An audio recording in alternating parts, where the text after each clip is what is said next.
Bon mercredi tout le monde, bienvenue, ou re-bienvenue, je devrais dire, à En toute liberté avec Joey Aubé, en compagnie de Jacinthe Evarel, deuxième de la saison. Écoutez, François Legault est en mode pardon mon oncle. Ça n'a même pas pris 24 heures qu'il est déjà en mode. Il fait son nécromancie en voulant ressusciter le troisième lien.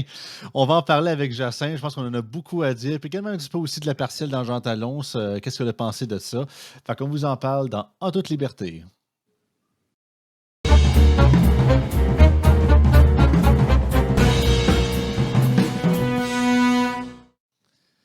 Salut Jacinthe. Salut!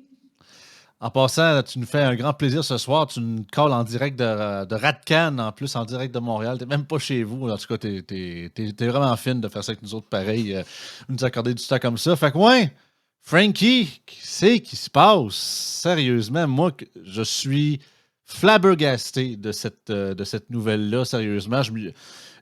Autant que c'est caricatural, il y en a qu'on s'est dit, ah, c'est sûr qu'ils vont le ramener, mais je me dis, il y a une limite à. Tu sais, je connais tellement de monde de staffers politiques au sein de la CAQ, du monde, entre guillemets, brillant. Tu sais, les Koskinen et peu importe, mais voir qu'ils ont conseillé de faire ça, hey, c'est une pure et simplement, selon moi, une preuve de déconnexion envers la population. Là. Ben, je ne sais pas, en fait, je ne sais même pas si c'est du conseil qu'il y a eu parce que ça sent l'improvisme à Ouais. plein nez. Puis Je, ça ne serait pas surprenant pour ce gouvernement-là qui agit souvent à l'improviste, sur des coups de tête, en je suis réaction. trop généreux à soir. Là.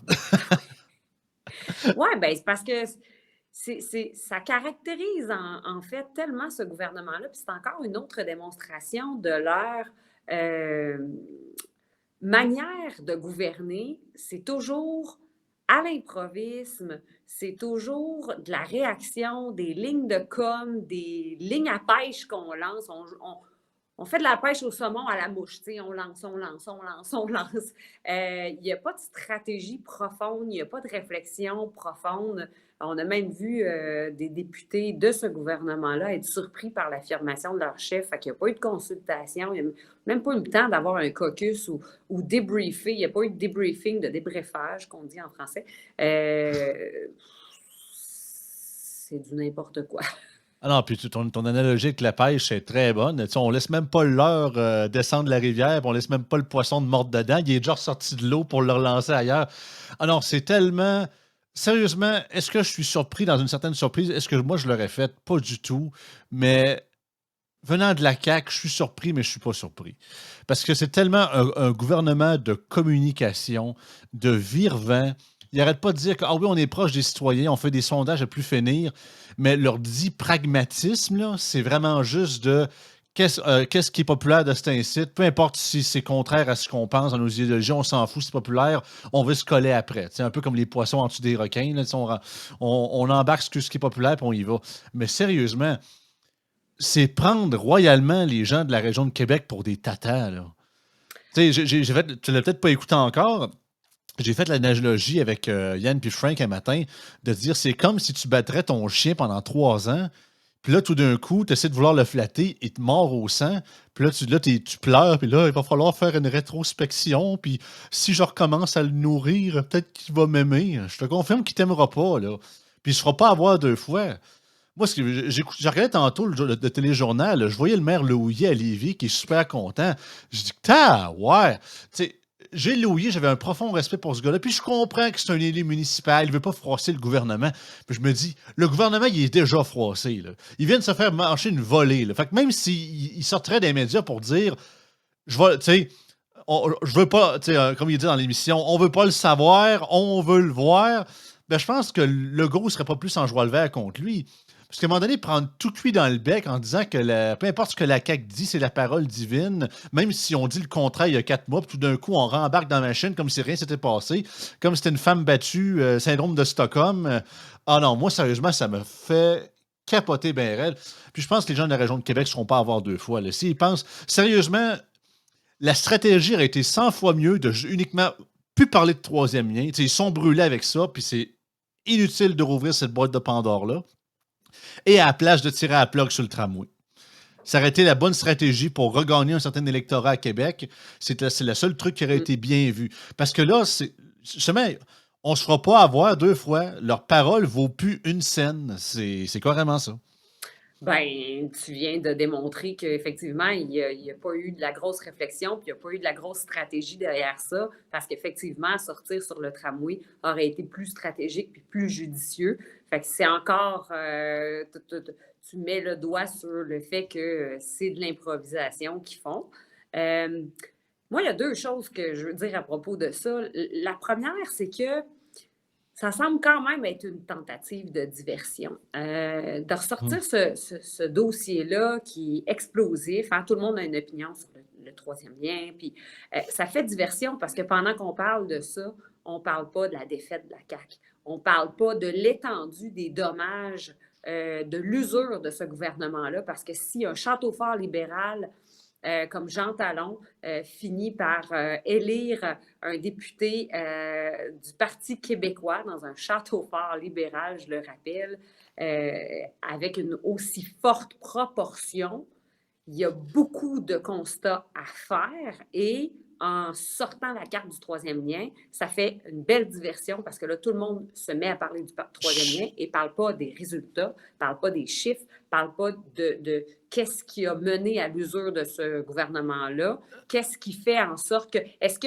Est-ce que le résultat actuel, il dépasse les frontières? Moi, j'ai fait quelques publications puis quelques sorties médiatiques là-dessus, là, mais je pense que le résultat dépasse les frontières de Jean Talon. Il y a plein de gens en dehors de Jean Talon, en dehors même de la région de Québec, qui avaient les yeux tournés vers cette circonscription-là. Et Oui. ça reflète un peu beaucoup, dépendamment des circonscriptions, mais probablement la baisse de la popularité de ce gouvernement-là. Et là, on ne parle plus de la baisse de popularité de ce gouvernement-là. On ne parle pas du fait que ça dépasse probablement les frontières de Jean Talon, ce que ça renvoie comme image. Puis là, ben, on fait une belle diversion avec le troisième lien. Ça, c'est Ben, la première chose, parce que, diversion. excuse, Je te vas-y, laisse continue. parler, mais j'ai une deuxième chose après. OK. Ben, je vais juste dire, je te dirais, je suis d'accord avec toi à moitié, dans le sens que, OK, tentative de diversion, je pourrais quasiment le croire, mais le problème, c'est que la raison pourquoi Legault a ressorti ça de son chapeau, c'est justement à cause direct via la défaite de la partielle. Fait que quand on parle du sujet, on n'a comme pas le choix de faire le lien avec la partielle. Puis je pense pas. C'est sûr que les médias, ils prennent toujours ce qui est la viande la plus fraîche, puis ils oublient ce qu'il y a après, mais les gens, je pense, sont pas si caves que ça. Si le gars est désespéré comme ça, il sait parce qu'il s'est fait manger une volée, comme tu l'as dit dans la dernière partielle, avec un taux de participation de quasiment au-dessus de 50%. Pour une partielle, c'est très fort. On n'est pas dans une élection générale en plus avec un score de, je pense, 44% pour les PQ, 21,4% pour la CAQ. Donc, c'est pas une victoire serrée, c'est une méchante volée. Comme tu l'as dit, dans un comté qui était aucunement, qui n'a jamais été péquiste dans l'histoire du Québec. Et, puis on va en parler plus tard aussi dans l'émission, mais la majorité des analystes un petit peu crédibles disent carrément que la grande majorité des gens ont voté PQ, non pas pour la souveraineté et non pas pour le programme du PQ, mais vraiment pour envoyer un message d'insatisfaction pour le gouvernement caquiste. Et même, je regardais sur Twitter un matin, il y avait l'ancienne ministre libérale Christine Saint-Pierre qui avait tweeté en disant qu'elle avait des amis qui étaient des fervents libérales qui habitaient dans Jean Talon, qu'eux-mêmes ont osé voter PQ pour envoyer le message à la CAQ. Donc, tu sais, on voit clairement que oui, il y a toujours une petite base libérale dans ce coin-là. Tu sais, déjà que le PCQ n'a pas réussi à passer troisième et eux ont fini quatrième, ça montre quand même qu'il y a encore une mini-base, mais c'est ça, j'ai l'impression que beaucoup de gens voulaient envoyer un message. Je pense que Legault, il sait pas mal, il est flabbergasté. On a tous vu les faces de carême des députés caquistes hier, mais c'est ça. Le Mais tu côté penses-tu qu'il voulait envoyer un message à cause du troisième lien? Est-ce que tu fais vraiment cette corrélation-là? Tu penses que les gens de Jean Talon non, sont c'est pas. frustrés du dossier du troisième lien? Je dirais pas c'est le mono-sujet, mais je te dirais que c'est ça en mélange de plein de trucs. Peut-être c'est en partie le projet de tramway, en partie l'abandon du troisième lien, en partie l'arrogance de la CAQ depuis leur réélection, puis leur gouvernance en général. Fait que ça pourrait être un melting pot de plein de trucs, mais la cible, c'était le gouvernement caquiste, c'est sûr et certain.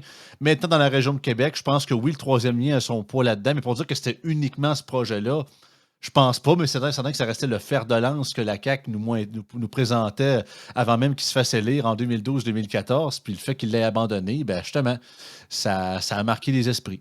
Mm-hmm.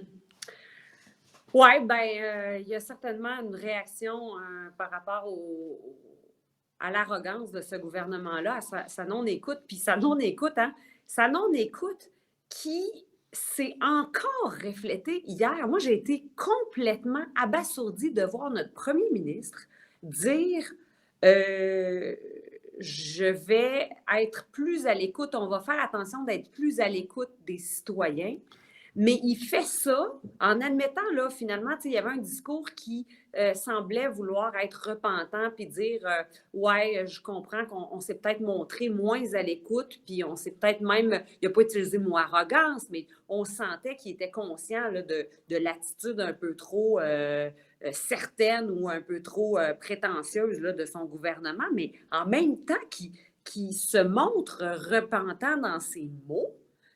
Le geste de faire son discours pendant le discours de Paul Saint-Pierre Plamondon, Paul Saint-Pierre Plamondon qui est en train de faire son discours de victoire et de voir notre premier ministre sortir pendant le discours de victoire de Paul Saint-Pierre Plamondon, prendre le micro en sachant très bien que, étant donné qu'il est le premier ministre, tous les diffuseurs vont couper le micro à Paul Saint-Pierre Plamondon, couper le discours de victoire, puis lui donner la parole.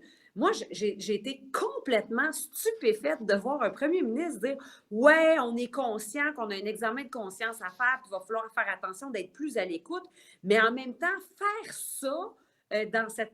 Il y avait encore de l'arrogance. Je me suis dit, Ah oui! il dit qu'il va faire attention, mais il est encore arrogant, même en faisant ça. Ben, C'est très baveux de faire ça. C'est pas du tout inconscient. C'est pas un hasard. C'est un choix conscient d'avoir absolument. sorti pendant le discours du chef du Parti québécois, en coupant finalement même le micro, non seulement du chef du Parti québécois, mais en ne permettant pas que le candidat lui-même fasse son discours tout de suite après son chef. Donc, j'ai trouvé ça là, d'une arrogance épouvantable. Alors, c'est comme si les mots disent « Ah oui, on va être plus à l'écoute, on va faire attention, on a peut-être un examen de conscience », mais les gestes, en le faisant, démontrent que pas du tout, tu n'as rien compris. Pas du tout, tu continues d'être baveux, tu continues d'avoir une attitude que les Québécois sont tannés. Puis ça m'amène au prochain sujet, à la prochaine raison là, pour laquelle je pense que le Parti québécois est sorti si fort. Paul Saint-Pierre Plamondon et les deux autres députés du Parti québécois, Joël Arsenault puis Pascal Bérubé, font de la politique de façon assez distinctive par rapport à tous les autres élus ou une grande majorité des autres élus des autres formations politiques. Puis là, j'inclus là-dedans Québec solidaire, la oh CAQ. oui, c'est les Un peu seuls. moins le Parti libéral quand même, je dois dire, mais quand même, bon, le Parti libéral joue son rôle d'opposition officielle, mais ils ont une façon de faire de la politique qui se place au-dessus de la mêlée, qui est plus positive, plus constructive. On parle de nos propositions. Quand on est au Parti québécois, on sent qu'on parle de nos propositions, on parle de nos idées, puis on n'est pas sur un ton hargneux, un ton de petite politique, là, un ton qu'on entend parler depuis qu'on est tout jeune, là, ceux qui sont politisés puis qui ont grandi dans la politique à écouter les bulletins de nouvelles puis voir la famille parler de politique. Cette petite politique-là des années 80, des années 90, des années 2000, là, on dirait qu'il y a un vent de fraîcheur, pas juste parce que Paul Saint-Pierre Plamondon est plus jeune ou représente le renouveau du Parti québécois, mais il y a aussi dans la façon de s'adresser aux électeurs, de s'adresser aux médias. Paul Saint-Pierre Plamondon dit toujours on veut s'adresser à l'intelligence des électeurs. Puis il le fait, il ne fait pas juste le dire, il le fait. Puis moi, j'ai l'impression qu'il y a beaucoup de ça aussi qui a séduit les gens de Jean Talon. Cette façon de faire de la politique qui est câline, rafraîchissante. Qui est pas arrogante, justement. Puis pour revenir à ton point, premièrement, je n'étais pas au courant de l'histoire du discours Legault qui a overlappé, mais je suis tellement pas surpris. Gaétan Barrette nous l'avait dit hein, quand il avait passé à l'émission dans les médias, à quel point Legault, cet homme-là, est une tête de cochon. Il ne peut jamais pas avoir raison. Le gars peut pas avoir tort, peut pas gagner. Fait que même quand il perd, puis il dit qu'il va se refléter, il faut tout le temps qu'il qui envoie une puck ses côtés sur le bord du but, juste pour un dernier snap, même s'il manque, juste pour dire qu'il y a le dernier mot. Hein. Ouais. Ce gars-là est purement arrogant. Sa grosse face de Hey, comment ça va? C'est rien que de la com, c'est rien que de la parure. Ouais. Moi, je l'ai entendu hier, c'était bullshit all the way. C'est rien que. Tu sais, t'as pas le choix de dire ça quand t'es premier ministre en plus. Fait qu'on va vous entendre, on va vous entendre. Écoute, c'est.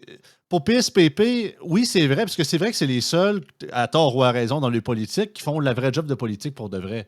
Puis, écoute, est-ce que ça va changer au fil du temps que l'appât du gain et l'appât du pouvoir va se rapprocher d'eux autres, incluant les prochaines élections? Peut-être que ça va changer. Souvent, c'est ça qui arrive avec avec les politiciens, malheureusement.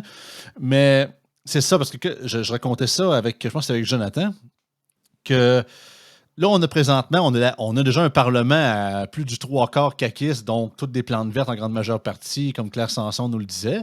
Parti libéral, même s'ils sont une vingtaine, encore là, c'est une grande majorité de plantes vertes, à l'exception peut-être de Marc Tanguay puis de Monsef Deradji. T'as QS qui chiale, c'est vrai que là. Marois Risky aussi. Ouais, à sa manière, mais que je ne pas tant sur elle, mais c'est ça qu'elle fait quelques petites affaires. QS, ils chialent, puis ils se plaignent avec GND, puis oui, ils sont actifs, mais c'est ce que je disais avec Jonathan, c'est que leur vision est tellement montréalo et urbano-centriste que parler des sujets comme le coût de la vie, la crise du logement, c'est pas dans une vision globale du Québec. Là, je sais que les gens vont dire Joey, tu te répètes, ouais, mais là, je parle à Jacinthe, je parle pas à l'autre. Mais c'est juste pour dire, c'est ça, c'est qu'ils n'ont pas cette vision-là globale, ce qui fait que, déjà que c'est un parti d'extrême gauche aussi, fait que la bonne partie de monsieur, madame, tout le monde n'est pas très intéressé par ça, mais il y a aussi le fait justement qu'ils ont, même des fois, ils parlent de certains sujets, ou bien sûr, le côté environnemental revient souvent, puis on l'a vu dernièrement dans les sondages de Léger, je pense que c'est quoi, 9% des Québécois ont la numéro 1 priorité, c'est l'environnement, donc ils sont un peu à côté de la fesse, à côté de ça. Fait que le PQ, au peu qu'ils sont, ils font leur job, puis ils se font écouter. Bien sûr, il ne faut pas oublier la machine québécoise qui a purement et simplement retourné à ses anciennes amours du PQ, puis qu'on voit qu'il y a vraiment le lien d'alliance qu'il y avait avec la CAQ est officiellement rompu. On le voit dans les articles, on le voit dans les commentaires, on le voit dans les chroniqueurs qui commentent la CAQ. C'est de plus en plus agressif, beaucoup, beaucoup plus avec PSPP.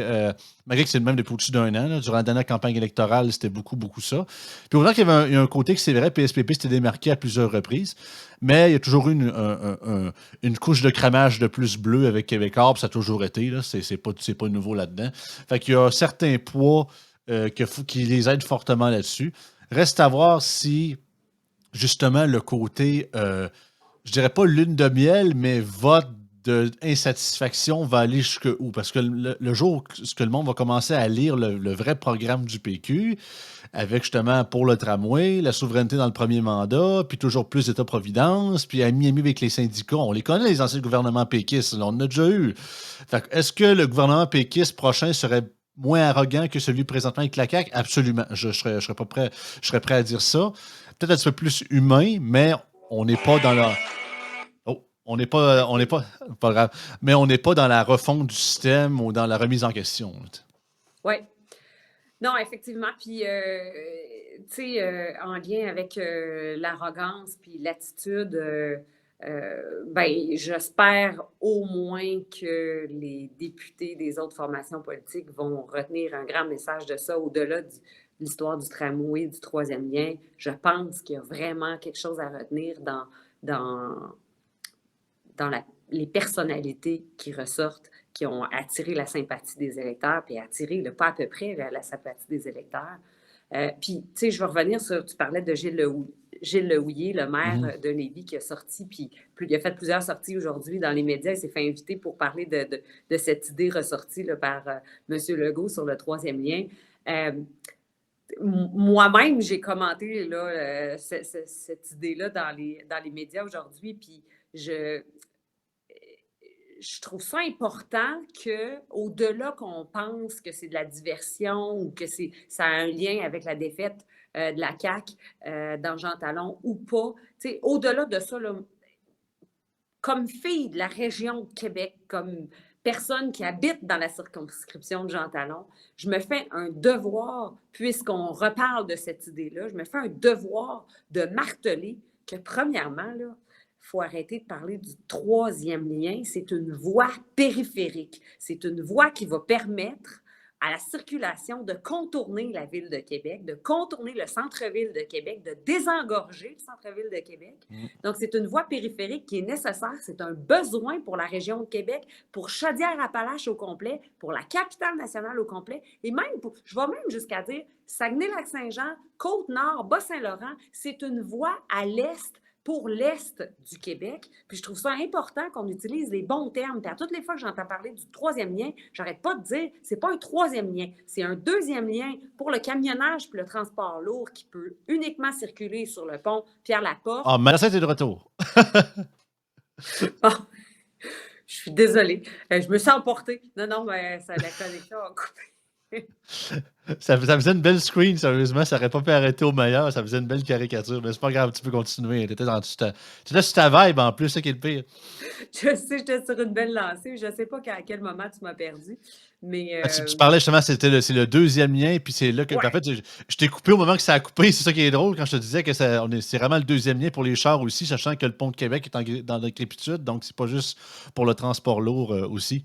Oui, c'est ça, exactement. C'est une voie périphérique. C'est la deuxième voie pour le transport lourd. Puis tu le disais là, pour les automobiles aussi. Mais l'autre chose, c'est que notre pont Pierre-Laporte, là, il y a 160 suspentes et il y en a 15 de changés sur 160. Toutes les autres, les 145 autres, sont à changer et des suspentes de pont, c'est des travaux majeurs. Ce pont-là aussi nécessite des travaux majeurs, va être fermé à plusieurs reprises et considérant là, que c'est notre seul lien pour le transport lourd, bien, ça démontre toute la vulnérabilité qui entoure les grandes régions de Chaudière-Appalaches et de Québec. Puis je suis aussi tannée qu'on parle du pont ou d'un troisième lien Québec-Lévis. Là. Ça n'a rien à voir avec juste Québec puis juste Lévis. Là. C'est pour des régions administratives. Et donc, voilà, je me dis qu'on y croit ou non à ce projet-là, qu'on croit ou non que la CAQ est sérieuse avec ce projet-là, peu importe, là, à toutes les fois qu'on a l'occasion d'en parler, je trouve qu'il est important, au moins que les porteurs de ballon de ce dossier-là, que les chroniqueurs, que les influenceurs, que les commentateurs, au moins utilisent les bons termes, parce que c'est pas un troisième lien, c'est une voie périphérique, puis il y a un enjeu, puis il y a des besoins réels. Puis ces besoins-là, ils doivent être exprimés par les gens concernés, pas par les chroniqueurs montréalais. En tout respect pour les journalistes et chroniqueurs de la grande région de Montréal, c'est un projet pour les régions de Chaudière-Appalaches, de la capitale nationale, de Saguenay-Lac-Saint-Jean, de la Côte-Nord, mais pas pour la grande région de la communauté métropolitaine de Montréal. Donc, c'est aux gens de notre région de se prononcer là-dessus, puis qu'on y croit ou non là, à la véracité ou à l'authenticité de M. Legault ou de la CAQ quand il parle de ce projet-là. Je me dis, crime, faisons-nous un devoir au moins d'en parler avec tous les enjeux que ça Ce qui est plate, Jacinthe, c'est qu'on perd espoir. T'sais, à force de prendre des grands projets que les gens avaient à cœur, puis de trimballer ça comme un genre d'éventail à vote, puis qu'on leur sort quand ça nous plaît, puis que faites-nous confiance. Parce qu'on a des précédents avec Legault, là. Ouais. La dernière campagne, ça fait pas longtemps, mais on est le 3 octobre, ça fait 1 an jour pour jour depuis l'élection générale. On nous promettait on s'en rappelle, hein, les petits mini-hôpitaux privés avec Yuri Chassin. Fait que là, on flash à droite, hein, on pense à la réforme du système de santé. Finalement, c'est pas des hôpitaux, c'est des cliniques. C'est pas des cliniques générales, c'est des cliniques spécialisées. Puis il y en a, c'est semi-privé, mais ça va quand même être géré par le public un petit peu. Ah non, c'était rien du gossage, c'était rien c'est ça, des faux signaux pour forcer les gens à embarquer, puis c'est mort dans l'œuf. Fait que c'est pas le troisième lien n'est pas le seul exemple d'hommes de paille, de projet d'hommes de paille que la CAQ nous a sorti, puis dit qu'on va faire, puis on veut vous avoir avec nous autres dans notre projet, puis finalement, il coupe le.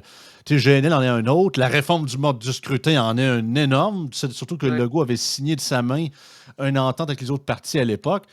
Donc, ce parti-là, autant que j'ai des amis caquistes qui me disent « Ah, mais si vous regardez toutes les promesses que la CAQ a proposées, selon je ne sais pas si c'est l'élection au Québec, mais on a 69% de promesses accomplies, puis nanana, donc c'est pas un gouvernement qui brise ses promesses. » Factuel, tu sais, de manière numérique peut-être, Mais Ouais. le problème, c'est que il y a, les promesses ne sont pas toutes de la même grosseur. Tu sais, si on prend par exemple la promesse dans le temps de Daniel Mécan, puis ça, c'est vrai qu'ils l'ont fait. Ils ont changé le tarif des parkings des hôpitaux. Ouais. Parce que ça coûtait un bras à l'époque du gouvernement libéral. Ils se sont dit à ce moment qu'on rentre au pouvoir, on va le changer. Ils l'ont changé. Mais ça, ça peut pas être mis au même niveau que promesse accomplie puis le troisième lien. Ouais, c'est Tu ça. sais, c'est pas du tout la même, pour le même projet, les mêmes fonds publics, la même force administrative et le même poids Mm, politique aussi. mm. Fait que tu pourrais dire, on fait 150 promesses administratives, ah ben, puis on garde nos trois plus grosses, mais on fait trois trop plus gros, puis on fait 150 plus petites. OK, peut-être que factuellement, en effet, vous avez raison, vous avez rempli vos promesses, mais la politique, c'est une question de perception, hein. Puis même si tu as changé 36 millions de gugus au niveau, je sais pas, au niveau de la fonction publique, ben si tes promesses fortes, tu les respectes pas, faut que tu aies une méchante bonne raison pour les avoir respectées, là. Ouais. C'est vraiment une situation extraordinaire. Sinon, tu as l'air de quelqu'un de pas trop stable. Oui, oui, puis des grands projets d'infrastructure, des grands projets structurants, ben, de laisser tomber des citoyens, des électeurs là-dessus, comme tu dis, ça n'a pas du tout le même impact. Puis moi, je rappelle que cette voie périphérique-là, que je vais me faire un effort de ne plus appeler le troisième lien, je vais appeler ça le lien périphérique de la capitale nationale et de Chaudière-Appalaches, je vais au moins l'appeler comme ça, mais ce projet-là, il faut le voir pour les 50, 60 prochaines années. Alors, ça prend aussi un gouvernement, ça prend des élus, même, je vais même dire au-delà du gouvernement, là, parce que les autres partis politiques se prononcent aussi sur ces enjeux-là, sur ces projets-là. On a besoin d'élus qui voient loin devant, puis pas loin devant dans 4 ans ou dans 8 ans ou dans 10 ans. Là. C'est des projets pour 50, 60, 70 ans. Là. Puis ça, ben ça manque. La vision à très grande échelle, la vision très large et très loin dans le temps, elle est rare chez nos politiciens. On en a besoin. Puis cette histoire-là de projets structurants pour la région de Québec, là, qu'on parle du fameux tramway, là, puis de transport structurant, on peut-tu regarder pour les 40 puis 50 prochaines années? On va bien se rendre compte qu'un tramway qui ne relie pas l'aéroport de Québec puis nos gares de Via Rail, puis le centre Vidéotron, puis qui ne relie pas Lévis, c'est pas un projet de transport structurant, puis c'est pas un projet visionnaire où on pense aux 10, 20, 30, 40, 50 prochaines années. Surtout qu'on est dans une zone économique métropolitaine. Hein? Je ne sais pas si tu l'avais vu passer, mais au printemps dernier, il y a eu une grosse sortie de la CAQ. Là. M. Bernard Drainville était là, Bruno Marchand, Gilles Lehouillier, premier ministre du Québec, qui annonce que finalement, avec Québec-Lévis, on va faire une grosse zone économique métropolitaine. Donc, on voulait en faire une deuxième métropole, mais c'est assez insultant pour les gens de Québec de dire qu'on serait une deuxième métropole quand on est la capitale du Québec. On est la capitale nationale, donc ils ont décidé d'appeler ça là, une zone économique métropolitaine. Mais si tu veux faire une zone économique métropolitaine, organise-toi pour que ton transport structurant, la colonne vertébrale du transport collectif à Québec, là, si tu en fais un, bien, premièrement, ce soit calqué sur des technologies du futur, pas des technologies du passé. Puis assure-toi que tu as des connexions intermodales directes avec tes gares de train actuelles via rail, avec ton aéroport de Québec, avec ton centre Vidéotron, avec la deuxième ville en importance dans la région, qui est à dire Lévis.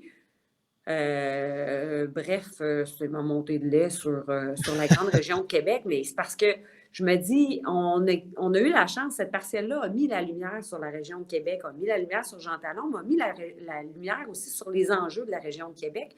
Puis tandis qu'on parle de cette élection-là, ben, c'est important de pousser aussi sur nos projets, mais d'en parler de la bonne façon. Parce que là, même l'histoire du tramway, on parle pour le tramway, contre le tramway. C'est pas pour ou contre le tramway. C'est pas ça le débat. Le débat, il devrait pas être C'est là. un mauvais projet, peu importe. C'est ça. Ça aurait été, je sais pas, mettons, un monorail ou peu importe. Là, tu sais, ça aurait eu les mêmes coûts, les mêmes malus par rapport au côté positif, on aurait eu la même position. Fait que là, ça tombe sur le tramway. Fait que vu que c'est encore la vieille technologie, de facto, c'est un argument contre. Mais justement, c'est que c'est géré tout croche. C'était antidémocratique, ce projet, depuis le début, depuis l'époque de Régis Labombe avec Philippe Couillard. Et comme tu l'as dit, Jacinthe, ça nous prend moins d'hommes et de femmes politiques et plus d'hommes et de femmes d'État qui voient beaucoup plus loin que le bout de leur nez. Donc, c'est pas mal ça. Hey, c'est le meilleur mot de la fin que tu pouvais pas avoir. Je vais pas trop me flatter, mais des fois, j'en sors des pas pires. Fait que, écoute, merci Jacinthe, encore cette semaine, c'était super le fun. Je sais que tu comptes encore des émissions enregistrées puis des présences médiatiques ce soir, donc je te souhaite bonne chance aussi.